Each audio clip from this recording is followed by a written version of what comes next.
ചേട്ടാ, സമസ്ത ഇപ്പോൾ മലപ്പുറം ജില്ല വിഭജിക്കണമെന്ന് പറഞ്ഞ് വളരെ ആവേശത്തോടെ മുന്നോട്ട് പോവുകയാണ്. എറണാകുളം ജില്ലയും ഇടുക്കിയും ഒക്കെ വിഭജിക്കണമെന്നുള്ളൊരു SDP-യുടെ ആവശ്യമൊക്കെ നമ്മൾ കാണുന്നുണ്ട്. എന്തായിരിക്കും ഇവർ പ്ലാൻ ഇടുന്നത്? ഒരു മിനി പാകിസ്ഥാനിന്റെ റിയൽ വേഷനിലേക്ക് പോവുകയാണോ? 2010 നമുക്കറിയാമല്ലോ, അവരുടെ യുവജന സംഘടന മുസ്ലിം യൂത്ത് ലീഗ് അവരുടെ ഒരു പ്രമേയം തന്നെ മലബാർ കേന്ദ്രീകരിച്ചുകൊണ്ട് ഒരു പ്രത്യേക സംസ്ഥാനം വേണം എന്നുള്ളത് തന്നെയായിരുന്നല്ലോ.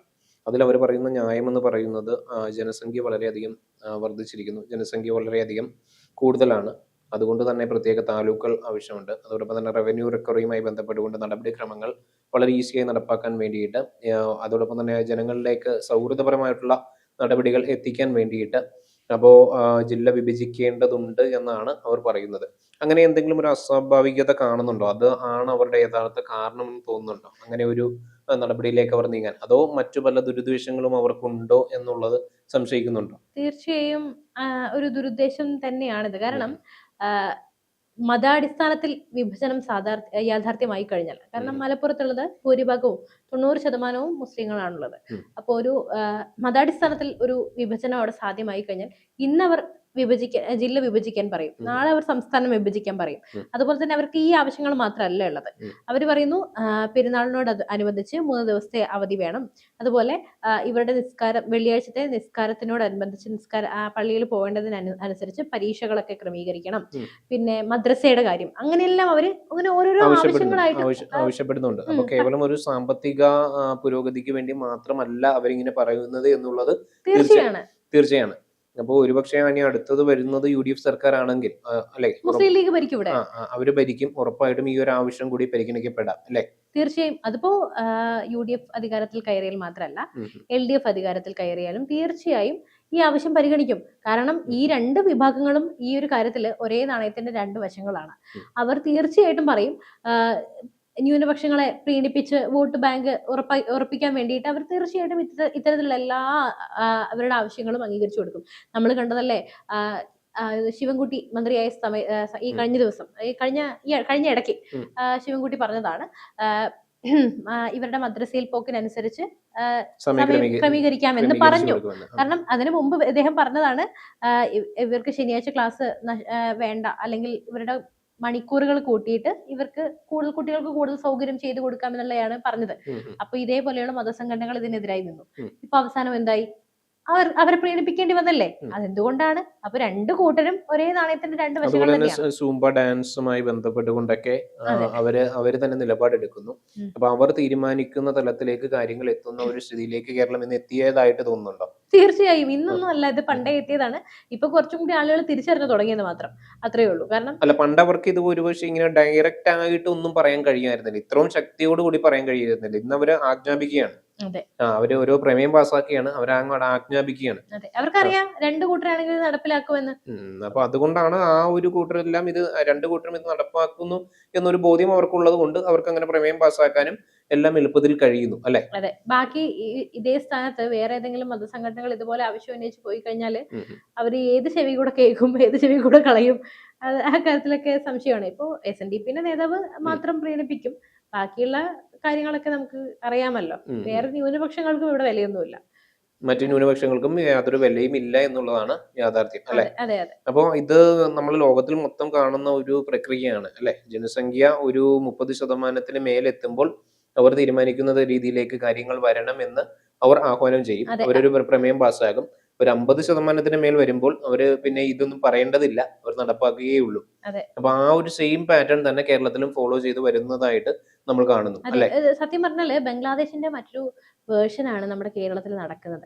ബംഗ്ലാദേശിൽ ഇങ്ങനെ തന്നെ ആയിരുന്നില്ലേ?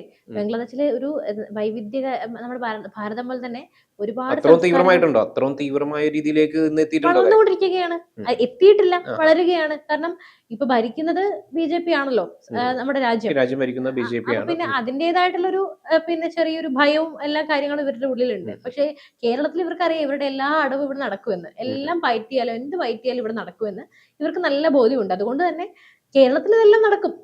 ഈ സത്യം പറഞ്ഞാല് ബംഗ്ലാദേശിന്റെ കാര്യം തന്നെ നമ്മൾ എടുത്തു നോക്കണം. ഏതാനും വർഷങ്ങൾക്ക് മുമ്പ് ബംഗ്ലാദേശ് എന്ന് പറയുന്നത് ഒരുപാട് സംസ്കാരങ്ങളുള്ള വൈവിധ്യങ്ങളുള്ള ഒരു രാജ്യമായിരുന്നു. ഇന്നത് അവിടുത്തെ തലത്തിലേക്ക് ന്യൂനപക്ഷങ്ങള് ആരാണ്? ന്യൂനപക്ഷങ്ങളുടെ അവസ്ഥ എന്താണെന്നുള്ളത് നമ്മളൊന്ന് പരിശോധിച്ച് നോക്കണം. അതെ. അതേപോലെ തന്നെ ലെബനന്റെ അവസ്ഥയും എല്ലാം സമാനമായിട്ടുള്ള ഒരു അവസ്ഥ തന്നെയാണ് ലെബനനും കടന്നു പോകുന്നത്. അതെ. നൈജീരിയയും ഇതേ അവസ്ഥയിലൂടെയാണ് കടന്നു പോകുന്നത്. അപ്പൊ ഭാവിയിൽ ഒരുപക്ഷെ 2010 VS പറഞ്ഞതൊക്കെ ശരിയായി മാറാം. അത് ഉടനെ തന്നെ ശരിയായി മാറുന്ന അവസ്ഥയിലേക്കാണ് എത്തിയത്, അല്ലെ? അതെ. ഈ ന്യൂനപക്ഷങ്ങളൊക്കെ വെറും കണക്കിൽ മാത്രമേ ഉള്ളൂ. കേരളത്തിൽ ഇപ്പൊ വന്ന് അവരാണ് ഭൂരിപക്ഷം. അല്ല, അവരുടെ മതപണ്ഡിതൻ തന്നെ പറയുന്നുണ്ടല്ലോ, അവർ ഭൂരിപക്ഷമായി കഴിഞ്ഞിരിക്കുന്നു എന്ന് അവർ തന്നെ പറയുന്നുണ്ടല്ലോ. അതിനുവേണ്ടി അവർ നല്ലോണം കഷ്ടപ്പെടുന്നുണ്ടല്ലോ. പിന്നെ മറ്റൊരു കാര്യം, ജമാഅത്തെ ഇസ്ലാമി എന്നുള്ള കാര്യം, ആ ഒരു സംഘടനയെ ഇവിടെ വലിയ രീതിയിൽ ഗ്ലോറിഫൈ ചെയ്താണ് കാണിക്കുന്നത്, അല്ലെ? പക്ഷേ ഗ്ലോറിഫൈ ചെയ്യല്ല, അവരെ ഇപ്പോ മതരാഷ്ട്രവാദം അവർക്കില്ല എന്നാണ് പ്രതിപക്ഷ നേതാവ് പറയുന്നത്. അതെ, അങ്ങനെയല്ലേ ഇവർ പറയുന്നത്. ഇതേ ജമാഅത്തെ ഇസ്ലാമിയാണ് ഈ പറയുന്ന ബംഗ്ലാദേശിൽ ഇത്രത്തോളം കലാപങ്ങൾ നടത്തുന്നത്. പാകിസ്ഥാനായാലും അഫ്ഗാനിസ്ഥാനായാലും ഏത് രാജ്യം എടുത്താലും സംഘടനകളുടെ പേര് മാത്രമേ മാറുന്നുള്ളൂ, ആശയം ഒന്ന് തന്നെയാണ്. ആശയം അവർ നടപ്പാക്കിക്കൊണ്ടേയിരിക്കും. അത് ഈ പറയുന്ന മറ്റു വ്യക്തികൾക്ക് ഇതുവരെ ബോധ്യപ്പെടുന്നില്ല എന്നല്ല, അതിൽ വളരെ കുറച്ച് വ്യക്തികൾക്ക് ഇന്നും ബോധ്യപ്പെടുന്നുള്ളൂ. കാരണം നമ്മളെല്ലാം പറയുമ്പോൾ ഇന്നും പറയുന്നത് മതേതരത്വമാണ് പറയുന്നത്. അതെ, ഈ പറയുന്ന നേതാക്കന്മാരുണ്ടല്ലോ, അവർക്കെല്ലാം ബോധ്യമുള്ള കാര്യമാണ്. അവരുടെ നിലനിൽപ്പിന് വേണ്ടിയിട്ട് അവരതെല്ലാം ഒന്നും അറിയാത്ത ആളുകളെ പോലെ പൊട്ടനാട്ടം കാണുന്ന പോലെ നിൽക്കുന്നു എന്നുള്ളത് മാത്രമേ ഉള്ളൂ. അവർക്കും കാര്യങ്ങളെല്ലാം അറിയാം, അല്ലെ? പക്ഷേ ഈ പറയുന്ന പോലെ പ്രീണിപ്പിച്ച് നിർത്തിയാൽ മാത്രമേ തെരഞ്ഞെടുപ്പിൽ മുന്നോട്ട് പോകാൻ കഴിയുകയുള്ളൂ എന്നുള്ളത് കൊണ്ട്, അവരുടെ ഗതികേട് കൊണ്ട് അവരെല്ലാം ഇതിനെല്ലാം വഴങ്ങി കൊടുക്കുന്ന ഒരവസ്ഥ വരുന്നു. അതാണ് യഥാർത്ഥത്തിൽ നടക്കുന്നത്, അല്ലെ? അപ്പോ ഭാവി കേരളത്തിന്റെ പോക്ക് എന്ന് പറയുന്നത് വളരെ ഗുരുതരമായിട്ടുള്ള ഒരു അപകടത്തിലേക്കാണ് കേരളം നീങ്ങിക്കൊണ്ടിരിക്കുന്നത്, യാതൊരു സംശയമില്ല. ഇന്നിപ്പോ പെരുമ്പാവൂരൊക്കെ നമ്മൾ കണ്ടു കഴിഞ്ഞാൽ മനസ്സിലാവും, ആ ഒരു വിധി ഈ ബംഗ്ലാദേശി കുടിയേറ്റത്തിന്റെ ഒരു കഷ്ടതകൾ അനുഭവിച്ചുകൊണ്ടിരിക്കുകയാണ്, അല്ലെ? അതെ. അതുപോലെ തന്നെ മറ്റൊരു കാര്യം കൂടി ഞാൻ പറയാം. അതായത് കഴിഞ്ഞ ദിവസം ഞാൻ സോഷ്യൽ മീഡിയയിൽ ഒരു പോസ്റ്റ് കണ്ടതാണ്. ജമാഅത്തിന്റെ ആണോ SDPI ആണോ ഒരു നേതാവ്, അദ്ദേഹം പറയുകയാണ്, വഖഫ് ഭൂമി നമ്മുടെ ഇന്ത്യ മൊത്തം വഖഫ് ഭൂമിയാക്കും, അതാണ് ഞങ്ങളുടെ ലക്ഷ്യം. അങ്ങനെ ഒരു കാലം ഇനി വിദൂരമല്ല എന്ന് ഒരു നേതാവ് തുറന്നടിച്ചൊരു പ്രസംഗത്തിൽ പറഞ്ഞിരിക്കുകയാണ്. അല്ല, അത് അവർ പറഞ്ഞതിൽ യാഥാർത്ഥ്യമുണ്ട്. നമ്മളെ രാജ്യം വിഭജിക്കുമ്പോൾ 1947 എത്രമാത്രം സ്വത്തുണ്ടായിരുന്നു വഖഫ് ബോർഡിന്? ഇന്നിപ്പോ എത്രമാത്രം സ്വത്ത് വർദ്ധിച്ചിരിക്കുന്നു? എത്രമാത്രമാണ് വർദ്ധിച്ചിരിക്കുന്നത്? 8, 9, 10 ഇരട്ടിയായിട്ടാണ് വർദ്ധിച്ചിരിക്കുന്നത്. അപ്പൊ ഈ 100 വർഷം കൊണ്ട് അവർക്ക് 10 ഇരട്ടി ആക്കാമെങ്കിൽ ഇനിയത്തെ അടുത്ത 100 വർഷം കൊണ്ട് അവർക്ക് ഇത് ഇരട്ടിയാക്കാൻ കഴിയും. ഇനിയിപ്പോ വഖഫ് ഭേദഗതി വന്നത് കൊണ്ട് തന്നെ പറഞ്ഞല്ലോ, ഈ കേരളത്തിൽ മാത്രമേ എല്ലാം നടക്കുള്ളൂ. അല്ല, ഇത് നമുക്കറിയാമല്ലോ, ഇപ്പൊ ഈ മുനമ്പത്തിന്റെ ഈ ഒരു വഖഫ് നിയമത്തിന് പോലും സ്റ്റേ വന്നിരിക്കുകയാണ്. എന്നിട്ടും സ്റ്റേ വന്നിരിക്കുകയാണ്. അപ്പോ ഇത്രയും എല്ലാം ഈ ഭേദഗതി നിയമം എല്ലാം നടപ്പിലാക്കിയിട്ട് പോലും അതിനെതിരെ ഉള്ള ഒരു ഉത്തരവ് മേടിച്ചെടുക്കാൻ അവരെ കൊണ്ട് സാധിച്ചു എന്ന് പറയുന്നത് നമ്മൾ കണ്ടിരിക്കേണ്ടതല്ലേ? അപ്പൊ അദ്ദേഹം ഇപ്പൊ പ്രസംഗിച്ചത് അവർ പ്രസംഗിക്കുന്ന കാര്യമെല്ലാം അവർ യാഥാർത്ഥ്യമാക്കി മാറ്റും എന്നുള്ളതിൽ യാതൊരു തർക്കവുമില്ല. അതെ, അതുകൊണ്ട് തന്നെ ഇന്നത്തെ ഈ വോട്ട് ബാങ്കിന് വേണ്ടി ഇത്തരത്തിൽ കൈ കെട്ടിയിരിക്കുന്നവർ, അല്ലെങ്കിൽ ഇതിനും വേണ്ടി ഒന്നും മിണ്ടാതെ ഇരിക്കുന്നവർ നമ്മളെ തന്നെയാണ് പണയം വെച്ചുകൊണ്ടിരിക്കുന്നത്, ജനങ്ങളെ. അത് സത്യമാണല്ലോ. അതോടൊപ്പം തന്നെ ഇവര് പറയുന്ന മറ്റു കാര്യങ്ങളുണ്ട്. ഇവര് പറയുന്നത് ഈ സൂംബ ഡാൻസുമായി ബന്ധപ്പെട്ടുകൊണ്ട് സൂംബ ഡാൻസ് അനുവദനീയമല്ല, സ്ത്രീയും പുരുഷനും ആയിട്ടുള്ള ഇടപെടൽ അത് ഒരിക്കലും അനുവദനീയമല്ല എന്ന് പറഞ്ഞു. അതിനുശേഷം മറ്റു പല കാര്യങ്ങളിൽ ഇടപെടാൻ ശ്രമിക്കുന്നു. നമുക്കറിയാലോ, ഈ മിശ്ര വിവാഹവുമായി ബന്ധപ്പെട്ടുകൊണ്ട് അങ്ങനെ മിശ്ര വിവാഹം നടത്തി കൊടുക്കുന്നത് അനിവാര്യമല്ല. അങ്ങനെ ഒരു അത് ഒരുപക്ഷെ എങ്ങനെയാണെന്നറിയില്ല, അവരെ സംബന്ധിച്ചിടത്തോളം അത് എങ്ങനെയും അവരത് നടപ്പാക്കും. പക്ഷെ ഇങ്ങനെ ഒരു തരത്തിലുള്ള മിശ്ര വിവാഹങ്ങൾക്ക് ഞങ്ങൾ അനുകൂലമല്ല എന്നൊരു നിലപാടിലേക്ക് തന്നെ അവരുടെ പണ്ഡിതർ തന്നെ വരികയാണ്. എന്നിട്ട് ഈ പണ്ഡിതർ തന്നെ വേറൊരു കാര്യം കൂടി പറയുന്നുണ്ട്, ജോലിക്ക് പോകുന്ന സ്ത്രീകളെല്ലാം വേശ്യകളാണെന്നും. അല്ല, ഇതേ പണ്ഡിതർ തന്നെ കഴിഞ്ഞ ദിവസം പറയുകയാണ്, ഈ പറയുന്ന എന്താണ്, ഈ ബ്രാഹ്മണ സമൂഹത്തിൽപ്പെട്ടവർ മറ്റു സമൂഹത്തിൽപ്പെട്ടവരുമായിട്ട് വിവാഹം കഴിക്കൂ എന്നുള്ളതാണ് ഇതേ പണ്ഡിതർ തന്നെ ചോദിക്കുന്നത്. ഇവർ തന്നെയാണ് ഇതിനെതിരെ നിൽക്കുന്നത്, മിശ്രവാദത്തിന് എതിരെ നിൽക്കുകയും എന്നിട്ട് അവര് മറ്റു ജാതികൾ തമ്മിൽ വിവാഹം കഴിക്കുകയോ ഇല്ലയോ എന്നുള്ളതാണ് കഴിഞ്ഞ ദിവസം അവരുടെ തന്നെ ഒരു മതപണ്ഡിതനായിട്ടുള്ള നേതാവ് പറഞ്ഞിട്ടുള്ളത്. അതാണ് ഇവരുടെ ചിന്താഗതിയും ഇവരുടെ പ്രവൃത്തിയും എല്ലാം ഇപ്പോഴും 6-ാം നൂറ്റാണ്ടോ 7-ാം നൂറ്റാണ്ടോ ഏതോ കാലത്ത് കിടക്കുകയാണ്. അതേസമയം ഇവരെന്താ ചെയ്യുന്നത് വെച്ചാല് ഇവരൊക്കെ ഈ നമ്മുടെ അധികാരത്തിന്റെ ഇടനാഴികളിലും അല്ലെങ്കിൽ ഭരണത്തിലേക്കും ഇവർ കടന്നു വന്നു കഴിഞ്ഞാൽ അതിന്റെ ഭീകരത ഇപ്പൊ ഇവരുടെ വായിൽ നിന്ന് വിളിച്ചു പറയുന്നത് എന്ന് നമുക്ക് മുമ്പ് മനസ്സിലാക്കാം. 2010 15 കാലഘട്ടങ്ങളിൽ അവർ പരസ്യമായിട്ട് പറഞ്ഞല്ലോ ഞങ്ങൾ വിളക്ക് കത്തിക്കില്ല. അതെ പരസ്യമായിട്ട് തന്നെ അവർ പറഞ്ഞു ഞങ്ങൾ വിളക്ക് കത്തിക്കില്ല എന്ന് അവർ പരസ്യമായിട്ട് പറഞ്ഞു. അവർ മന്ത്രി നേടാനും മന്ത്രി നേടിയെടുത്തു.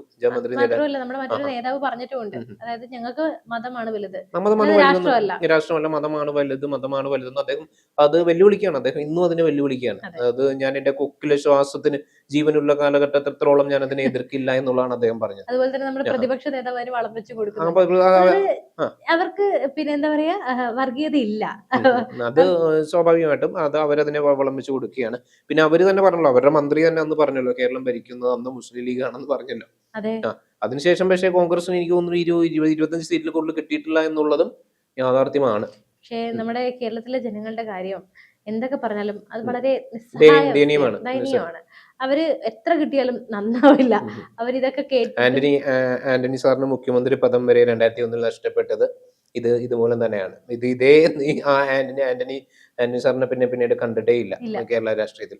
2010 VS അത് തുറന്നു പറഞ്ഞു. VSന്റെ ഗതിയും അധോഗതിയായി മാറുകയാണ് ഉണ്ടായിരുന്നത്. അതുകൊണ്ട് ഏതായാലും അധികാരത്തിന്റെ ഇടനാഴികളിൽ ഇവരെല്ലാം കടന്നു വന്നു കഴിഞ്ഞാൽ തീർച്ചയായും കേരളം ഒരു മിനി പാകിസ്ഥാനായി, മിനി പാകിസ്ഥാനല്ല ഒരു പാകിസ്ഥാനായി. അല്ല, ഈ ജില്ല രൂപീകരിക്കപ്പെട്ടപ്പോൾ കോൺഗ്രസ് നേതാക്കളുടെ അഭിപ്രായം എന്തായിരുന്നു? ഇതൊരു കുട്ടി പാകിസ്ഥാൻ ആയിരുന്നു എന്നുള്ളതാണ് കോൺഗ്രസ് നേതാക്കളുടെ ബഹുഭൂരിപക്ഷം പേരുടെയും അഭിപ്രായം. ആര്യൻ മുഹമ്മദിന്റെ അടക്കമുള്ള അഭിപ്രായം അതായിരുന്നു എന്നുള്ളതാണ്. പക്ഷേ ഇന്ന് ഈ ജില്ല വിഭജിക്കപ്പെടണം എന്ന് പറയുമ്പോഴും ഇതൊരു പ്രത്യേക സംസ്ഥാനമാക്കണമെന്ന് പറയുമ്പോഴും ഇതേ കോൺഗ്രസിന്റെ നേതാക്കന്മാർ തന്നെ അനുകൂലിക്കുന്ന തലത്തിലേക്ക് കാര്യങ്ങൾ എത്തിയിട്ടുണ്ട്.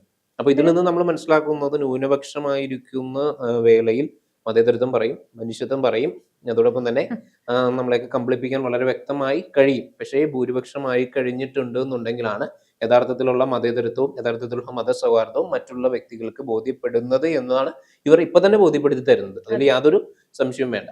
ഇത് നമ്മൾ പറയുമ്പോൾ ഒരുപക്ഷെ വർഗീയതയായിട്ട് നമ്മളെന്ത് പറയുമ്പോൾ തീർച്ചയായും നമുക്ക് താഴെ കമന്റ് ബോക്സിൽ വരും, ഈ രണ്ടുപേര് കൂടി ഇരുന്നിട്ട് വർഗീയത വിളമ്പുന്നു, നാണമില്ലേ, ഇതൊക്കെ കേരളത്തിലെ ഇതൊക്കെ കേരളമല്ലേ എന്നുള്ള രീതിയിലൊക്കെ ചോദിക്കും. പക്ഷേ ഇത് ഇനിയിപ്പോ വരുന്ന കേരളത്തിൽ ഒരു 10 വർഷത്തിനുള്ളിൽ നടക്കാൻ പോകുന്നത് ഈ സംഭവ വികാസമാണ്. അത് മാത്രമല്ല, ഇപ്പൊ ഇനി UDF അധികാരത്തിൽ വന്നാൽ LDF അധികാരത്തിൽ വന്നാൽ ഇപ്പൊ മലപ്പുറം എന്തായാലും 2 ജില്ലയാവുന്ന കാര്യത്തിൽ യാതൊരു സംശയവും വേണ്ട. എറണാകുളം അധികം വൈകാതെയാകും, ഇടുക്കി അധികം വൈകാതെയാവും. അത് നമുക്ക് കാത്തിരുന്ന് കാണേണ്ടി വരും. അപ്പൊ അത് സ്വാഭാവികമായിട്ടും അപ്പൊ അവരുടെ ഒരു തെറ്റുരങ്ങൾക്ക് അനുസരിച്ച് കൊണ്ട് മുന്നോട്ട് പോകുന്ന ഒരു ഗവൺമെന്റുകൾ തന്നെയാണ് ഇനി വരാനിരിക്കുന്നത്. അതുകൊണ്ട് തന്നെ അവരുടെ നയങ്ങൾ അവർക്ക് നടപ്പാക്കേണ്ടി വരും എന്നുള്ള കാര്യത്തിൽ യാതൊരു തർക്കവുമില്ല.